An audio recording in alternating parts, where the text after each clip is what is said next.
दोस्तों आज की स्टोरी है जब रावण पहली बार युद्ध में पहुंचा तो राम ने ऐसी दुर्दशा की कि उसे पैदल ही आना पड़ा युद्ध से। दोस्तों अगर वीडियो अच्छा लगे तो चैनल सब्सक्राइब करना। वीडियो में आगे बढ़ते हैं। रावण धनुष का टंकार करते हुए कहता है कोई जिसे अपने वीर होने का मान हो।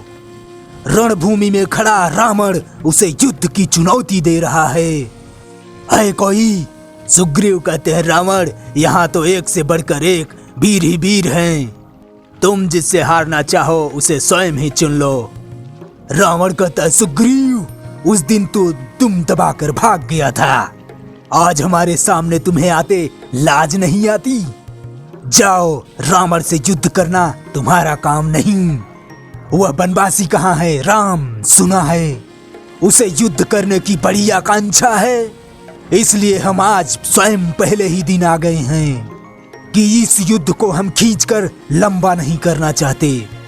इसमें केवल तुम्हारे जैसे बेचारे निर्दोष निरीह जो उसके बहकावे में आकर लंका पर धावा करने चले आए हैं, बेचारे मुफ्त में मारे जाएंगे।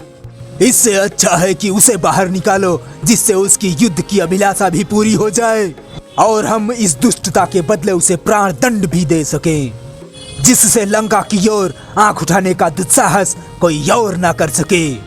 सुग्रीव कहते हैं ये तुमसे किसने कह दिया? राह चलता कोई दुराचारी चोर उचक्के जब चाहे श्री राम प्रभु के दर्शन कर सकता है। सठ तुम तो उनके हाथों दंड पाने के योग्य भी नहीं हो, ये काम भी हमें ही करना पड़ेगा। रावण एक ही मुष्टि के प्रहार से सुग्रीव को अचेत कर देता है। तभी लक्ष्मण आते कहते हैं निर्लज्ज, एक मूर्छित योद्धा पर बाण चलाते हो। तुम्हें तो युद्ध के प्राथमिक नियम भी नहीं पता। तुम्हें रणभूमि में किसने भेज दिया? जाओ युद्ध धर्म की शिक्षा लेकर आओ। रावण कहता है जो रणभूमि में आ गया वह हर प्रकार से वध करने योग्य हो जाता है। राक्षस वीरों का यही धर्म है। हम इन मानवीय भावनाओं की निर्बलता में नहीं फंसते। युद्ध का एक ही लक्ष्य है, जीत, वह किसी भी प्रकार हो।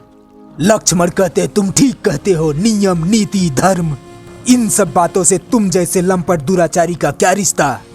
ये तो सभ्य लोगों की बातें हैं। तुम जैसे असभ्य जानवरों को ये सब बातें समझ में नहीं आएंगी। रावण कहता है तुम्हारी गाली का उत्तर मेरा यह पैना बाण देगा।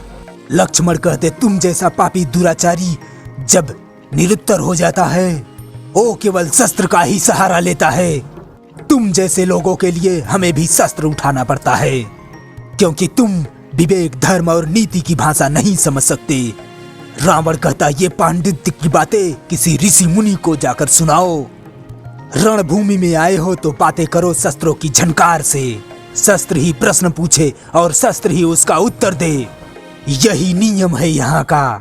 जामवंत राम से कहते हैं आप स्वयं जाइए प्रभु, आपके बिना उसका सामना कौन कर सकता है? वह अकेला ही हमारे अनेक योद्धाओं को मारकर हमारी बड़ी क्षति कर सकता है प्रभु। युद्ध के पहले ही दिन यदि शत्रु का इस प्रकार प्रभाव बढ़ जाए तो अपनी सेना का मनोबल की हानि होती है।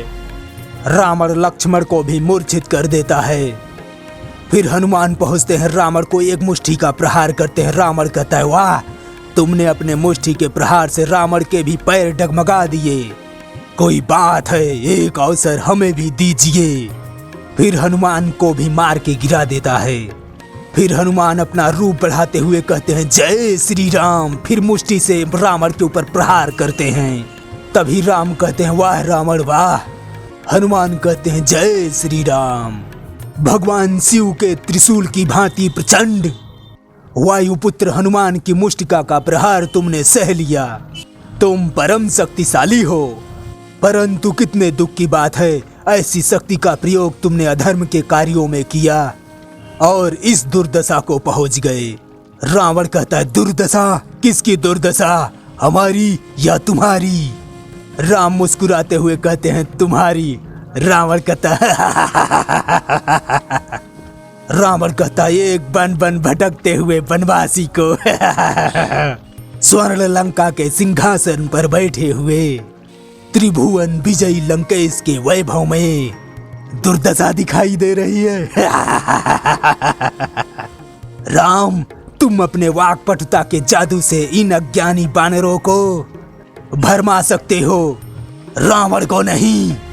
राम कहते हैं भक्त और ज्ञानी में यही अंतर होता है। भक्त अनपढ़ हो, मूर्ख हो, परंतु हृदय का सच्चा और मन का सरल होता है। परंतु ज्ञानी तुम जैसा दुष्ट भी हो सकता है। जिसके हृदय में अधर्म और कपट होता है, उसकी अवस्था तुम्हारे जैसे होती है, जिसे स्वर्ण की लंका के सिंहासन पर बैठकर भी जीवन की अपूर्णता का कांटा चुभ रहा है। इस समय तुम्हारे हृदय में केवल अशांति, चिंता और तड़प रह गई है और कुछ नहीं। तेरे जैसे दुराचारी को एक समय आभास हो जाता है कि उसका अंत समय आ गया है। तब वह एक घायल सांप की भांति सुरक्षा की बिल ढूंढता फिरता है, परंतु उसे कहीं सुरक्षा नहीं मिलती। वही अवस्था इस समय तुम्हारी है। तो दोस्तों, अब तक का वीडियो आपको कैसा लगा? ठीक ठाक लगा है तो भैया प्लीज चैनल सब्सक्राइब करना, वीडियो को लाइक शेयर भी करना। वीडियो देखने के लिए धन्यवाद। Thank you. जय हिंद।